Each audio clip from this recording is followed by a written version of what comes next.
Вот закрыто, вот открыто. Нету. Село Эфендикое Харысуфбазарского района обезвожено. Проблемы с водой здесь начались еще летом, когда ее запасы в сетях были истощены. Постепенно улица за улицей без воды осталось почти все село. Мана бу тарафа вообще су yok. Мында машина не ташили су. Koyun aşağı başına bazı vakit oluyor, saatini verirler, а şimdi o da yok. В последнее время вообще не было воды. 2,5 недели не было воды. Вот с того момента, как я написала вот на портал, получается, 2 недели прошло. В среду воду дали.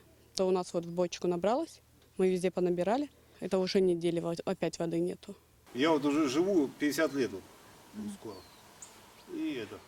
Такого не было. У меня тоже вон колодцы стоят, никогда не было такого, что 1,5 недели не было воды, а сейчас это после дождей появилось.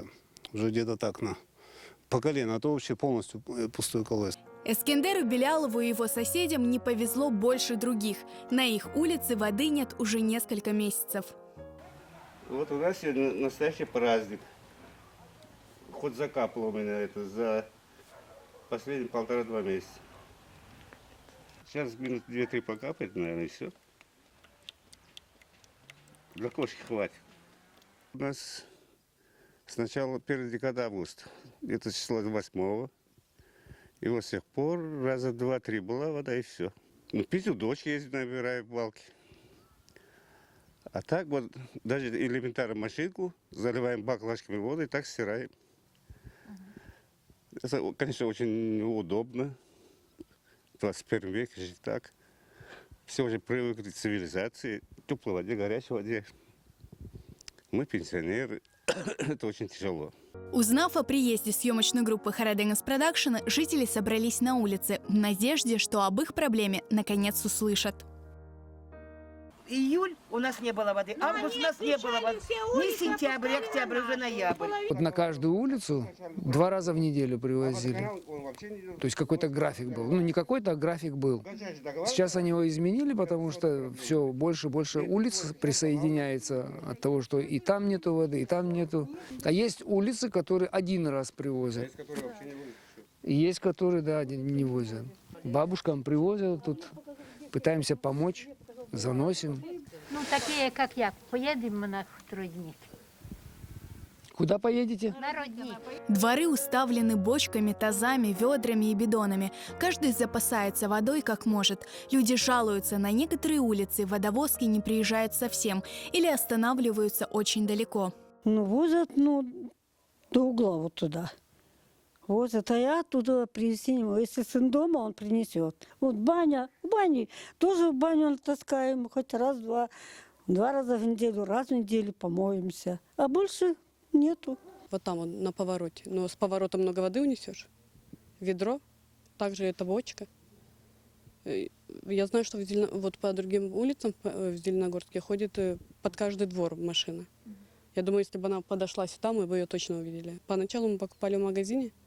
Сейчас мы ходим на колодец, купили себе бочку, на тачку и вперед.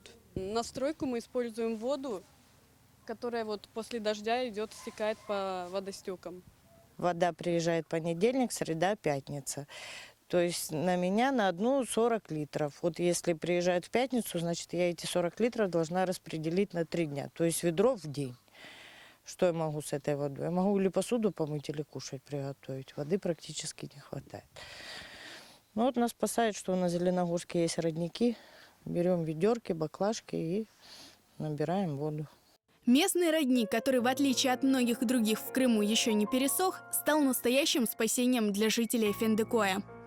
Не привозят ничего. Водовозка не ездит. Вот, получается, тоже соседка ходила в сельский совет, спрашивала, что зачем. Они говорят, машины нету. Когда выделят 3-ю машину, она будет привозить. И то, говорит, может быть, они оборудуют как-то и будут качать воду на машину с родника и развозить нам. Власти нам ничего не говорят, ничего не обещают. Говорят, что дальше будет только хуже. В сельсовете говорят, еще летом в системе водозабора уменьшился объем воды. Сначала ее не стало на 4 улицах. Сейчас без воды уже 15 из 23 улиц села. У нас с августа месяца в Кавказе очень низкий дебит воды.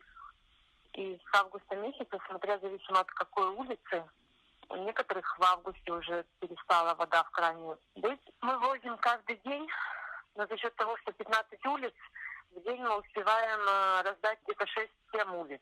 Допустим, вчера мы 8 улиц раздали. В следующий раз мы раздаем следующий 7, 8, 6 улицам, смотря сколько воды приходит и какой разбор воды.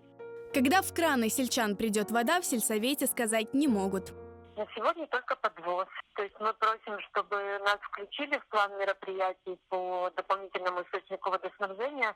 Есть заключение Крымгеологии, что бурить скважины у нас нецелесообразно на нашей территории, так как не будет запаса воды, необходимого для потребления населения.